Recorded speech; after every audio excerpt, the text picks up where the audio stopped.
아침 말씀. 오늘 본문 말씀은 예레미야 38장 1절에서 13절입니다.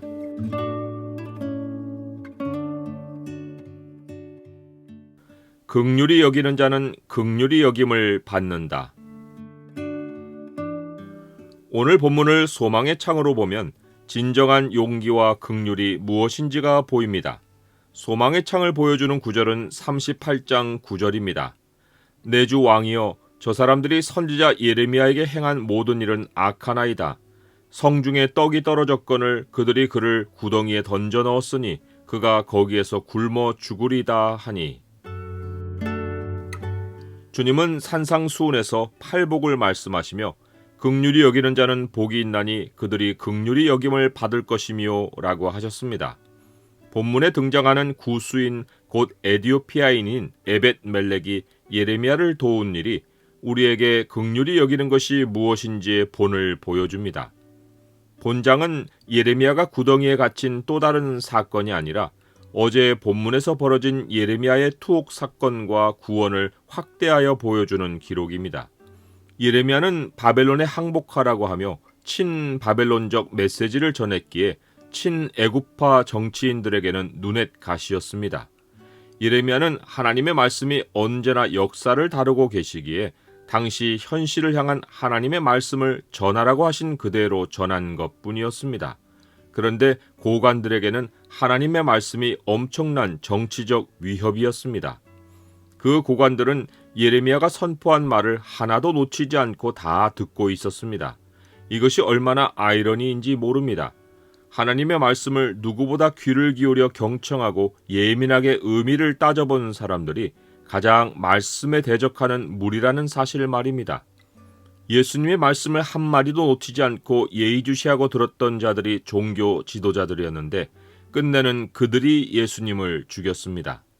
마음이 겸손한 사람에게는 말씀이 믿음을 낳고 마음이 교만한 사람에게는 말씀이 자기를 찌르는 칼로 느껴져 반드시 자기 칼로 말씀을 베어내려고 시도하는 것입니다.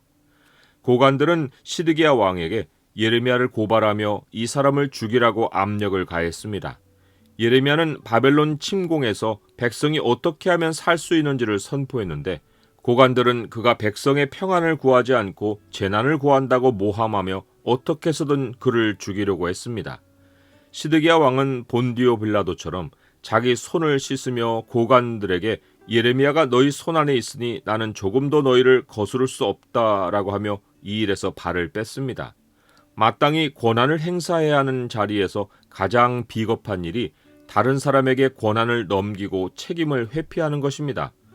빌라도의 무책임한 결정에 예수님이 폭도의 손에 내맡겨져 그들이 원하는 대로 십자가에 못 박히신 것처럼 예레미야도 고관들의 손에 내맡겨져 물이 없는 구덩이에 줄로 달아내려져 진창 속에 빠졌습니다. 예레미야를 절대 빠져나오지 못하게 하고 굶겨 죽이려는 의도였습니다. 이때 왕궁 내시인 구수인 에벳멜렉이 전면에 나섰습니다. 역사의 무대에서 움직이는 사람들이 역사의 진정한 동력이 아닙니다.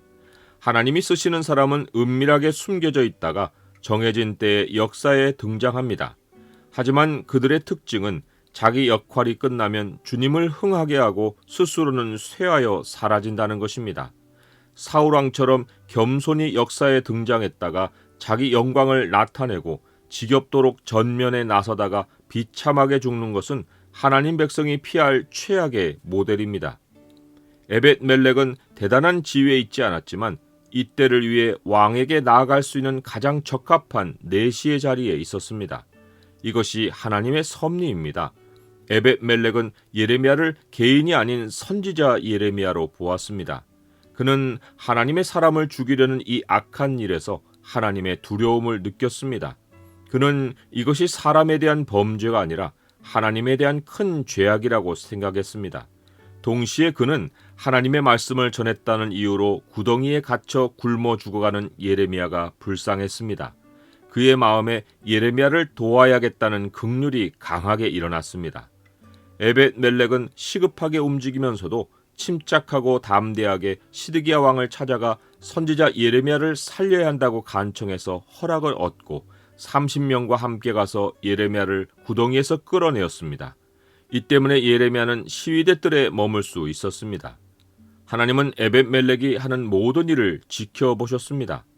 다음 장에서 하나님은 에벳멜렉에게 내가 나를 믿었으니 내가 반드시 너를 구원할 것인즉 칼에 죽지 않을 것이라 라는 약속을 주셨습니다. 하나님의 백성은 보상을 바라고 누구를 돕지 않습니다. 주님이 긍휼의 마음을 일으키시면 주님의 마음을 따라 행동할 뿐입니다.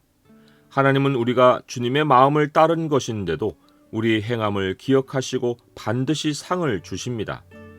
나에게 지금 긍휼의 마음이 일어나는 사람이 있습니까? 돈 생각과 내 형편이 주님이 주시는 긍휼의 마음을 누르고 있지는 않습니까? 가난한 자를 보살피는 자에게 복이 있으며 재앙의 날에 여호와께서 그를 건지시리로다.